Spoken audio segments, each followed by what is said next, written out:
तो hello friends, फिर से एक नए वीडियो में आप लोगों का स्वागत है। तो फ्रेंड्स, आज की इस वीडियो में हम लोग देखने वाले हैं साइंस का मॉडल पेपर, जो कि 10th क्लास के लिए काफ़ी इम्पॉर्टेंट क्वेश्चन है। मॉडल पेपर का यह दोस्तों साइंस का पार्ट नंबर 5 है दोस्तों। इससे पहले मैंने 4 पार्ट बना रखा है, 1 2 3 4। ये 4 पेपर जो है ना, 4 पार्ट मॉडल पेपर का 4 सेट जो है मैंने पहले से बना रखा है। इसका लिंक मैं नीचे डिस्क्रिप्शन बॉक्स में दे देता हूँ, चाहे तो आप लोग जा करके चारों सेट को ज़रूर देख लीजिएगा। दोस्तों, आज जो मैं आप लोगों को इस वीडियो में साइंस का जो मॉडल सेट बताने वाला हूँ ना, वह दोस्तों most VVI objective question answer है, जो कि एनसीईआरटी पैटर्न पर आधारित है। इसमें मैं दोस्तों आप लोगों को 40 महत्वपूर्ण ऑब्जेक्टिव क्वेश्चन बनाने वाला हूँ, यानी बताने वाला हूँ, जिसमें आप लोग यदि 40 क्वेश्चन को देख लेते हैं ना, तो दोस्तों मैं गारंटी के साथ कहता हूँ कि आपको 35 नंबर आपके एग्ज़ाम में आना निश्चित है। तो फिर देरी किस बात की, इस वीडियो को शानदार तरीक़ा से शुरुआत करते हैं। बट उससे पहले यदि आप हमारे चैनल को सब्सक्राइब नहीं किए हैं तो चैनल को सब्सक्राइब कर लें और साथ में बेल आइकन को दबाना ना भूलें। तो चलिए शुरुआत करते हैं दोस्तों। पहला क्वेश्चन कुछ इस प्रकार से दिया गया है, ध्यान से देखिएगा। दिल्ली परिवहन की बसों में प्रयुक्त सीएनजी का मुख्य घटक है। दिल्ली परिवहन की बसों में प्रयुक्त जो होने वाला सीएनजी है ना, उसका मुख्य घटक क्या है, आपको ये बताना है। ऑप्शन दिया गया है ब्यूटेन, मीथेन, अल्कोहल, इथेन। तो इसका जो राइट आंसर होगा वह होगा मीथेन। दिल्ली परिवहन की बसों में प्रयुक्त होने वाला सीएनजी जो मुख्य घटक है वह है आपका मीथेन। ठीक है, तो चलिए बढ़ते हैं नेक्स्ट क्वेश्चन की ओर। सेकेंड नंबर क्वेश्चन कुछ इस प्रकार से दिया गया है, ध्यान दीजिएगा। सूर्य से जो प्रकाश ऊर्जा विकसित होती है उस ऊर्जा का स्रोत है, यानी सूर्य से जो प्रकाश ऊर्जा विकसित होती है ना, उस ऊर्जा का स्रोत क्या है, मैं आपको बता देता हूँ। उस ऊर्जा का स्रोत है हाइड्रोजन नाभिकों का संलयन। सूर्य से जो प्रकाश निकलता है ना, जो प्रकाश विकसित होता है, सूर्य से जो प्रकाश निकलता है, उस ऊर्जा का जो मुख्य स्रोत है वह आपका हाइड्रोजन नाभिकों का संलयन, यानी कि ऑप्शन सी इस क्वेश्चन का बिल्कुल राइट आंसर हो जाएगा। बढ़ते हैं थर्ड नंबर क्वेश्चन की ओर। एक एक क्वेश्चन काफ़ी इंपॉर्टेंट और सेलेक्टेड क्वेश्चन है, ध्यान से देख लीजिएगा और आप मुझे कमेंट करके बताइएगा इस 40 प्रश्न में आपका कितना आंसर सही था। तीसरा नंबर क्वेश्चन है, निम्नांकित में ऊष्मा शैली अभिक्रिया कौन सी है। यानी ये जो 4 ऑप्शन दिया गया है ना, इसमें एक ऊष्मा शैली अभिक्रिया है। इसमें से आपको बताना है कि ऊष्मा शैली अभिक्रिया कौन होता है। मैं आपको ये भी बताऊंगा कैसे होता है, क्यों होता है। आपको सारी जानकारी उसमें शैली से रिलेटेड आपको समझ में इसी वीडियो में, इसी क्वेश्चन में समझ में आ जाएगा, अगर आपको नहीं भी आता है तो। दोस्तों यहाँ पे देख लीजिए, H2 का कहने का मतलब है इस तरह से H2 प्लस Cl2, एरो दे करके दिया हुआ है Cl2, यानी कि HCl दिया हुआ है। ये पहला ऑप्शन में देखिए, तो ये नहीं होगा, ये भी नहीं होगा, ये भी नहीं होगा, यानी कि ये आपका जो राइट आंसर होगा ना, उसमें शैली अभिक्रिया क्या है आपका, तो आपका उसमें शैली अभिक्रिया ये है ऑप्शन डी, यानी कि H2 और I2। H2 और I2 जो मिल करके बनाता है ना, वह दोस्तों 11.82 कैलोरी बनाता है। यही आपका ऊष्मा शैली अभिक्रिया है। ठीक है, इसलिए इस क्वेश्चन का राइट आंसर ऑप्शन डी बिल्कुल सही हो जाएगा। बढ़ते हैं 4 नंबर क्वेश्चन की ओर। काफ़ी इंपॉर्टेंट क्वेश्चन है, निम्न में कौन संतुलित प्रतिक्रिया नहीं है। यानी कि दोस्तों संतुलित प्रतिक्रिया यानी संतुलित अभिक्रिया किसे कहते हैं, पहले वो समझ लीजिए। अगर ये जो एरो का निशान है ना, एरो को इस बगल और एरो के इस बगल, यानी बायां और दायां दोनों साइड में अगर प्रत्येक तत्वों के परमाणुओं की संख्या अगर बराबर होती है तो वह समीकरण संतुलित होता है। अगर बराबर नहीं होता है तो वह संतुलित नहीं होता है। तो ध्यान दीजिए, यहाँ पे मैं आपको सारा चीज़ क्लियर कर देता हूँ। सारा ऑप्शन को देख लीजिए, क्या दोनों तरफ जितने भी तत्व है वो सभी में परमाणुओं की संख्या बराबर है या फिर नहीं है। पहला में देखिए Fe जो है एक बार है बायां साइड में और दायां साइड में भी एक बार है। दूसरा में देखिए Cl2 2 बार है और दाहिना साइड में Cl 3 बार है। यानी कि ये जो प्रतिक्रिया है ना, वह आपका संतुलित प्रतिक्रिया बिल्कुल भी नहीं है। ठीक है, तो यही आपका राइट आंसर हो जाएगा। Option A is the right answer. अगर दोनों तरफ जो भी तत्व है Fe और Cl2 अगर दोनों तरफ बराबर होता तो वह आपका संतुलित प्रतिक्रिया होता। लेकिन आपको यहाँ पूछ रहा है कौन संतुलित प्रतिक्रिया नहीं है, यानी कौन सा समीकरण ऐसा है इस 4 ऑप्शन में जो संतुलित नहीं है। ठीक है दोस्तों, तो इस तरह से आप समझ गए होंगे। और असंतुलित का परिभाषा इसका उल्टा कर दीजिए, आपका परिभाषा सामने आ जाएगा। 5वां नंबर क्वेश्चन दिया गया है, निम्नलिखित में कौन अम्ल है? निम्नलिखित में कौन अम्ल है? तो वह HCl। ऑप्शन डी इसका बिल्कुल राइट आंसर हो जाएगा। अम्ल जो है ना HCl है। जो हाइड्रोजन जिसमें रहता है हाइड्रोजन क्लोराइड, वो आपका अम्ल होता है। अम्ल का जो स्वाद होता है वो कड़वा होता है और अम्ल का pH मान 7 से कम होता है। बढ़ते हैं नेक्स्ट क्वेश्चन नंबर 6 की ओर। 6 नंबर क्वेश्चन कुछ इस प्रकार से दिया है, निम्नलिखित में कौन सही है? निम्नलिखित में जो दिया गया है ना वह कौन सा सही है, आपको ये चूज़ करना है। तो दोस्तों इसका मैं आपको ट्रिक बताता हूँ। अगर इस तरह का सवाल आता है ना तो दोस्तों आपको केवल 10 खोजना है। 10 H2O कहाँ पे है? 10 H2O कुछ इस तरह से लिखते हैं, 10 H2O यानी कि 10 जल, वही आपका राइट आंसर होगा। ऑप्शन बी बिल्कुल इसका सही आंसर हो जाएगा। 7 नंबर क्वेश्चन है, अम्ल का pH मान होता है, मैंने अभी अभी आपको बताया 7 से कम होता है। देखिए एक क्वेश्चन मैंने पीछे बताया और आपका राइट आंसर आगे हो गया, यानी कि ऑप्शन जो है ना अम्ल का pH मान जो होता है ना, अम्ल का pH मान 7 से कम होता है और 7 से जो अधिक होता है वह होता है भस्म, जिसका 7 होता है वह होता है उदासीन। ठीक है, तो इस क्वेश्चन का राइट आंसर बिल्कुल सही हो जाएगा। Option A is the right answer. बढ़ते हैं 8 नंबर क्वेश्चन की ओर। 8 नंबर क्वेश्चन इस प्रकार से दिया गया है, आवर्त सारणी में दाईं ओर रखे गए तत्व कहलाते हैं। जो आवर्त सारणी है ना, अगर आवर्त सारणी आपको नहीं मालूम है तो यूट्यूब के सर्च बॉक्स में जाइए, लिखिए टेबल आवर्त सारणी बाय सूरज सर, आपको मिल जाएगा आवर्त सारणी के बारे में संपूर्ण जानकारी। ठीक है, यहाँ पे है आवर्त सारणी में दाईं ओर रखे गए तत्व जो कहलाते हैं ना, वह क्या कहलाते हैं? तो वह आपका अधातु कहलाते हैं। दाएं ओर जो तत्व है, यानी कि ये अगर आपका आवर्त सारणी है तो इधर जो भी तत्व है ना वो आपका अधातु है, यानी कि ऑप्शन बी बिल्कुल सही हो जाएगा। 9 नंबर क्वेश्चन है, अधातु के ऑक्साइड क्या होते हैं? अधातु के जो ऑक्साइड होते हैं ना वह आपका क्या होता है? क्षारीय होता है, अम्लीय होता है, उदासीन होता है या फिर क्या होता है? इनमें से कोई नहीं। तो मैं आपको बता दूं, अधातु के जो ऑक्साइड होते हैं ना वह अम्लीय होते हैं। अधातु के जो ऑक्साइड होते हैं वह अम्लीय होते हैं।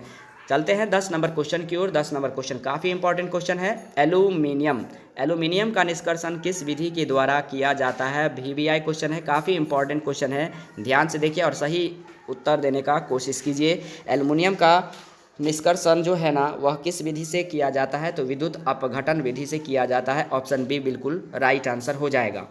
11 नंबर क्वेश्चन काफ़ी इंपॉर्टेंट क्वेश्चन है, एंटीमनी क्या है? एंटीमनी जो है ना धातु है, अधातु है, उपधातु है या फिर कैल्शियम है? क्या है एंटीमनी, ये आपको बताना है। तो वह उपधातु है एंटीमनी। ठीक है, इसलिए इस क्वेश्चन का राइट आंसर ऑप्शन बी बिल्कुल सही हो जाएगा। 12 नंबर क्वेश्चन दिया गया है, स्टेनलेस स्टील किन धातुओं का मिश्रण है? स्टेनलेस स्टील जो है ना किन धातुओं का मिश्रण है? क्या क्या मिल करके जो है स्टेनलेस स्टील का निर्माण होता है? काफ़ी इंपॉर्टेंट क्वेश्चन है। स्टेनलेस स्टील जो है ना वह निकेल और क्रोमियम का मिश्रण है। ऑप्शन ए बिल्कुल सही आंसर हो जाएगा। तो हेलो फ्रेंड्स, बढ़ते हैं 17 नंबर क्वेश्चन की ओर, 13 नंबर क्वेश्चन की ओर। 13 नंबर क्वेश्चन है, प्राकृतिक रबर बहुलक है। ऑप्शन दिया गया है आइसोप्रोपीन का, ब्यूटाडाइन का, ड्यूप्रीन का, एसिटिलीन का। तो इसका आंसर हो जाएगा आपको ऑप्शन ए, प्राकृतिक रबर जो बहुलक है ना वह आइसोप्रोपीन का है, इसलिए इस क्वेश्चन का राइट आंसर ऑप्शन ए बिल्कुल सही हो जाएगा। 14 नंबर क्वेश्चन दिया गया है, कार्बनिक यौगिक में कार्बन की संयोजकता होती है। कार्बनिक यौगिक जो होता है ना उसमें कार्बन की संयोजकता कितनी होती है? कार्बनिक यौगिक में, तो ध्यान से देख लीजिए, मैं आपको बता दूं, कार्बनिक यौगिक में कार्बन की जो संयोजकता होती है वह 4 होती है, यानी कि ऑप्शन बी बिल्कुल सही हो जाएगा। 15 नंबर क्वेश्चन दिया गया है, साबुन है सोडियम एसीटेट या फिर C5JHCOO या सोडियम एसीटेट, यहाँ पे सोडियम एसीटेट लिखा हुआ है और यहाँ है सोडियम एसीटेट, और चौथा ऑप्शन है मिथाइल फॉर्मेट, यानी कि 15 नंबर क्वेश्चन का जो राइट आंसर होगा ना वह होगा सोडियम एसीटेट, यानी कि साबुन का क्या हो जाएगा? Sodium acetate. ऑप्शन ए बिल्कुल सही हो जाएगा। बढ़ते हैं 16 नंबर क्वेश्चन की ओर। 16 नंबर क्वेश्चन दिया गया है, वह कौन सा प्रक्रम है जिसके द्वारा शरीर में ऊर्जा का उत्पादन होता है? श्वसन, पोषण, उत्सर्जन या उत्तेजनशीलता। वह कौन सा प्रक्रम है? वह जो प्रक्रम है ना वह है आपका श्वसन, जिसके द्वारा शरीर में ऊर्जा का उत्पादन होता है, यानी कि ऑप्शन ए इसका बिल्कुल राइट आंसर हो जाएगा। बढ़ते हैं 17 नंबर क्वेश्चन की ओर। जब प्रकाश की किरण हवा से कांच में प्रवेश करती है तो मुड़ जाती है। प्रकाश की किरण जब हवा से कांच में मुड़ती है ना, यानी कि हवा से कांच में पहुंचती है यानी कि विरल माध्यम से सघन माध्यम में पहुंचता है ना, तो अविलंब की ओर मुड़ जाता है, यानी अविलंब के निकट हो जाता है। इसलिए इस क्वेश्चन का राइट आंसर ऑप्शन बी बिल्कुल सही हो जाएगा। बढ़ते हैं 18 नंबर क्वेश्चन की ओर। प्रकाश का वर्ण विक्षेपण जिस उपकरण से संभव होता है वह क्या है? प्रकाश का जो वर्ण विक्षेपण है ना, वर्ण विक्षेपण किस उपकरण से संभव हो पाता है? तो दोस्तों वह है प्रिज्म। जब प्रकाश की किरण किसी प्रिज्म से होकर गुजरता है तो वह विभिन्न 7 रंगों में बट जाता है। तो ऐसी घटना को ही ना हम लोग प्रकाश का वर्ण विक्षेपण कहते हैं, ठीक है। और यहाँ जो रंगीन पट्टी दिखाई देता है, इस रंगीन पट्टी को वर्णपट कहा जाता है, ठीक है। यानी ये समझिए ये आपका प्रिज्म हुआ। यहाँ से जब प्रकाश गुजरता है प्रिज्म में, तो प्रिज्म से 7 रंगों में जो है ना विभक्त हो जाती है एक रंगीन पट्टी पर। इस रंगीन पट्टी को हम लोग वर्णपट यानी कि स्पेक्ट्रम कहते हैं। और ये जो आपको यहाँ पे घटना हो रहा है ना, इस घटना को प्रकाश का वर्ण विक्षेपण कहते हैं। इसलिए ऑप्शन सी बिल्कुल राइट आंसर हो जाएगा। बढ़ते हैं 19 नंबर क्वेश्चन की ओर। इंद्रधनुष का बनना किस परिघटना पर आधारित है? इंद्रधनुष का बनना किस परिघटना पर आधारित है? क्वेश्चन नंबर 19 का जो राइट आंसर होगा वह होता है प्रकाश का वर्ण विक्षेपण के कारण जो है ना इंद्रधनुष बनता है। इसलिए ये जो घटना है वह ऑप्शन सी बिल्कुल सही आंसर हो जाएगा। 20 नंबर क्वेश्चन दिया गया है, किस जंतु में लैंगिक और अलैंगिक प्रजनन दोनों होते हैं? किस जंतु में लैंगिक और अलैंगिक प्रजनन जो है ना दोनों होते हैं? तो वह हाइड्रा है। हाइड्रा एक ऐसा जंतु है जिसमें लैंगिक और अलैंगिक प्रजनन दोनों होता है, यानी कि ऑप्शन ए बिल्कुल सही आंसर हो जाएगा। 21 नंबर क्वेश्चन काफ़ी इंपॉर्टेंट क्वेश्चन है। अवतल लेंस का जो आवर्धन होता है वह क्या होता है? अवतल लेंस का जो आवर्धन होता है ना वह होता है V/U, या फिर U/V, या U या U+V, या फिर V/U। यानी कि इस क्वेश्चन का राइट आंसर जो होगा वह हो जाएगा दोस्तों, जो कहता है पहले आवर्धन कहते किसे हैं? तो प्रतिबिंब की ऊंचाई और वस्तु की ऊंचाई के अनुपात को आवर्धन कहा जाता है। तो प्रतिबिंब की ऊंचाई यहाँ पे V है और आवर्धन प्रतिबिंब हो गया, और वस्तु की ऊंचाई यहाँ पे U है। यानी कि इस क्वेश्चन का राइट आंसर जो है ना 21 नंबर क्वेश्चन का ऑप्शन ए बिल्कुल सही आंसर हो जाएगा, U/V, ठीक है। यानी अवतल लेंस में जो आवर्धन होता है U/V होता है प्लस में। ऑप्शन ए बिल्कुल सही आंसर हो जाएगा। 22 नंबर क्वेश्चन दिया गया है, एक पदार्थ को धन आवेश से आवेशित किया गया, इस आवेश में पदार्थ का द्रव्यमान क्या हो जाता है? एक पदार्थ को धन आवेश से, धन का मतलब होता है प्लस, आवेशित किया गया, इस आवेश में पदार्थ का जो द्रव्यमान होता है ना वह क्या होता है? अंशतः घट जाता है। यानी कि ऑप्शन बी जो है ना बिल्कुल राइट आंसर हो जाएगा। बढ़ते हैं 23 नंबर क्वेश्चन की ओर। ओम के नियम को परिभाषित करने में किसका मान अचर रहता है? ओम के नियम को परिभाषित करने में किसका मान अचर रहता है आपको बताना है। तो दोस्तों ओम के नियम को परिभाषित करने में जो है ना वह जो मान अचर रहता है वह होता है ताप का। ऑप्शन सी बिल्कुल सही आंसर हो जाएगा। बढ़ते हैं 24 नंबर क्वेश्चन की ओर। 24 नंबर क्वेश्चन है, निम्नलिखित में से कौन लंबे विद्युत धारावाही तार के निकट चुंबकीय क्षेत्र का सही वर्णन करता है? यानी कि इस क्वेश्चन का जो राइट आंसर होगा वो ध्यान से देख लीजिए। चुंबकीय क्षेत्र के संकेंद्रीय क्षेत्र रेखाओं का केंद्र तार होता है, इसलिए इस क्वेश्चन का राइट आंसर ऑप्शन सी बिल्कुल सही आंसर हो जाएगा। बढ़ते हैं 25 नंबर क्वेश्चन की ओर। डायनेमो से कैसी धारा प्राप्त होती है? डायनेमो से कैसी धारा प्राप्त होती है? क्वेश्चन नंबर 25 का जो राइट आंसर होगा प्रत्यावर्ती धारा और दिश धारा, डायनेमो से दोनों धारा प्राप्त होती है, इसलिए इस क्वेश्चन का राइट आंसर ऑप्शन सी बिल्कुल सही आंसर हो जाएगा। बढ़ते हैं 26 नंबर क्वेश्चन की ओर। 26 नंबर क्वेश्चन है, 1, 2 और 3 ओम के 3 प्रतिरोधों को श्रेणी क्रम में जोड़ने पर समतुल्य प्रतिरोध क्या होगा? श्रेणी क्रम का मतलब हो गया कि सीधा सीधा इसको जोड़ देना है, यानी कि 1 + 2 + 3। इस क्वेश्चन का राइट आंसर 6 हो जाएगा, यानी कि 6 ओम। ऑप्शन डी जो है ना क्वेश्चन नंबर 26 का बिल्कुल राइट आंसर हो जाएगा। काफ़ी इंपॉर्टेंट क्वेश्चन है, ध्यान से देख लीजिए, समझ लीजिए। श्रेणी क्रम संयोजन क्या होता है, एक लाइन से हम उसको जोड़ देते हैं, ठीक है। बढ़ते हैं 27 नंबर क्वेश्चन की ओर। 27 नंबर क्वेश्चन कुछ इस प्रकार से दिया गया है, गोलीय दर्पण जिसका दृश्य क्षेत्र बहुत विस्तृत होता है, यानी कि बड़ा होता है, वह कौन सा दर्पण है आपको ये बताना है। तो 27 नंबर क्वेश्चन काफ़ी इंपॉर्टेंट है। दृष्टि क्षेत्र जो होता है ना, दृश्य क्षेत्र पीछे वाला, वह बहुत बड़ा होता है, यानी इसलिए चालक के सामने, मोटर गाड़ी के चालक के सामने उत्तल दर्पण का उपयोग किया जाता है, यानी कि ऑप्शन बी इस क्वेश्चन का राइट आंसर बिल्कुल सही हो जाएगा। बढ़ते हैं 28 नंबर क्वेश्चन की ओर। वृक्क के संरचनात्मक एवं क्रियात्मक इकाई को हम लोग क्या कहते हैं? वृक्क के संरचनात्मक एवं क्रियात्मक इकाई को नेफ्रॉन कहा जाता है, यानी कि ऑप्शन डी बिल्कुल सही आंसर हो जाएगा। दीर्घोत्तरीय प्रश्न के लिए अगर आपको नेफ्रॉन का नामांकित चित्र या उसका वर्णन आप लोग कर लेते हैं तो दोस्तों वेरी वेरी इंपॉर्टेंट क्वेश्चन है, सब्जेक्टिव क्वेश्चन के लिए आपका ये क्वेश्चन शानदार क्वेश्चन हो सकता है। बढ़ते हैं क्वेश्चन नंबर 29 नंबर क्वेश्चन की ओर। 29 नंबर क्वेश्चन है, लार में निम्नलिखित में से कौन एंजाइम पाए जाते हैं? लार में निम्नलिखित में से, यानी जो नीचे में दिया गया है, वह कौन सा एंजाइम पाया जाता है लार में? तो दोस्तों 29 नंबर क्वेश्चन का राइट आंसर होगा, जब भी लार आ जाए तो आपको टाइलिन याद रखना है, लार टाइलिन, यानी कि ऑप्शन सी बिल्कुल सही आंसर हो जाएगा। बढ़ते हैं 30 नंबर क्वेश्चन की ओर। भोजन का मुख्य रूप से अवशोषण होता है, भोजन का मुख्य रूप से जो अवशोषण होता है ना, वह कहाँ होता है, किस में होता है? तो मैं आपको बता दूं, भोजन का मुख्य रूप से जो अवशोषण होता है वह होता है इलियम में, यानी कि ऑप्शन डी बिल्कुल राइट आंसर हो जाएगा। 31 नंबर क्वेश्चन है, मनुष्य के मस्तिष्क को कितने भागों में बांटा जा सकता है? मनुष्य का जो मस्तिष्क है ना, उसको कितने भागों में बांटा जा सकता है? तो उसको 3 भागों में बांटा जा सकता है, यानी कि ऑप्शन सी बिल्कुल राइट आंसर हो जाएगा। 32 नंबर क्वेश्चन है, अंतःस्रावी ग्रंथि होती है, कहाँ पर होती है, किस में होती है, किसके लिए होती है? अंतःस्रावी ग्रंथि जो है ना, वह नलिका विहीन के लिए होती है, यानी कि ऑप्शन ए बिल्कुल सही आंसर हो जाएगा। 33 नंबर क्वेश्चन दिया गया है, लैंगरहैंस की द्वीपिकाएँ पाई जाती है, लैंगरहैंस की जो द्वीपिकाएँ हैं ना, वह कहाँ पाई जाती है, किस में पाई जाती है? वेरी वेरी इंपॉर्टेंट क्वेश्चन है, वह अग्न्याशय में पाई जाती है, यानी कि ऑप्शन डी इस क्वेश्चन का बिल्कुल राइट आंसर हो जाएगा। 34 नंबर क्वेश्चन काफ़ी इंपॉर्टेंट क्वेश्चन है, पुरुषों में यौवनारंभ के लक्षण, पुरुषों में जो यौवना आरंभ के जो लक्षण है ना, वह क्या है दोस्तों, ये आपको बताना है।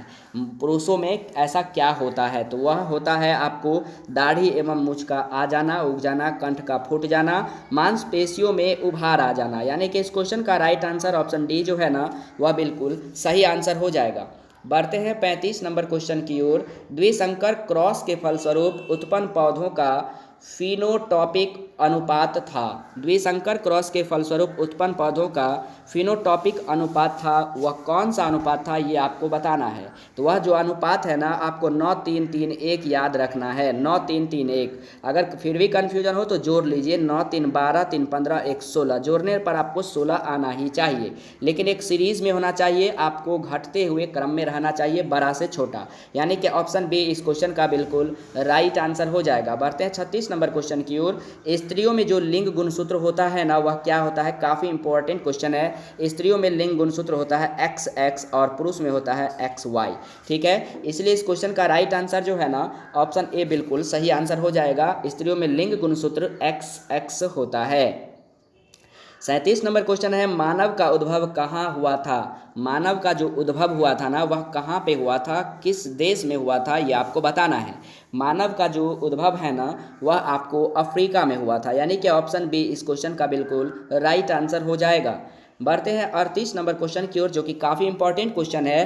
पर्यावरण मुख्य रूप से कितने घटकों का बना होता है? VVI क्वेश्चन है, ध्यान से देख लीजिए, एक एक क्वेश्चन को रट लीजिएगा और आप लोग मुझे बताइएगा कि आप लोगों को इस 40 प्रश्न में से कितने प्रश्न का जवाब आप लोग सही सही दे पाए।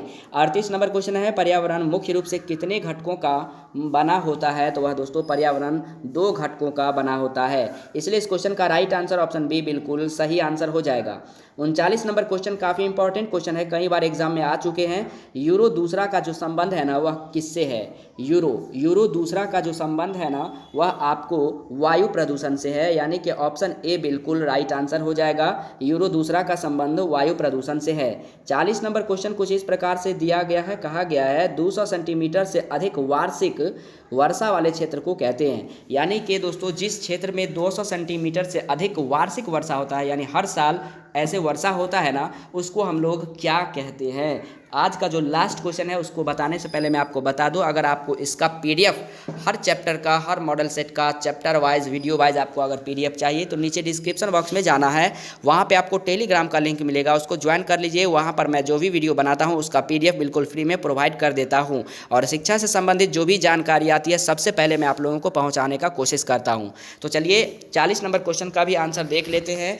200 सेंटीमीटर से अधिक वर्षा वाले जो क्षेत्र है वह है आपका नम क्षेत्र या नमी क्षेत्र कह सकते हैं, यानी कि ऑप्शन ए बिल्कुल राइट आंसर हो जाएगा। तो दोस्तों अगर वीडियो पसंद आए तो लाइक करना, चैनल पर नए आए हो तो सब्सक्राइब कर लेना और साथ में बेल आइकन को दबाना मत भूलना, क्योंकि जब भी आप लोगों को किसी भी प्रकार का कोई इन्फॉर्मेशन चाहिए तो मैं अपने चैनल पर बताता हूँ। नीचे डिस्क्रिप्शन बॉक्स में टेलीग्राम का लिंक है, उसको ज्वाइन कर लीजिए। और जो स्टूडेंट 10th क्लास के हैं जो 2022 में एग्ज़ाम देने वाले हैं उसके लिए एक मैंने खास ग्रुप बनाया है, जो उसका भी लिंक आपको नीचे डिस्क्रिप्शन बॉक्स में मिल जाएगा। तो मिलते हैं नेक्स्ट वीडियो में, तब तक के लिए जय हिंद, वंदे मातरम।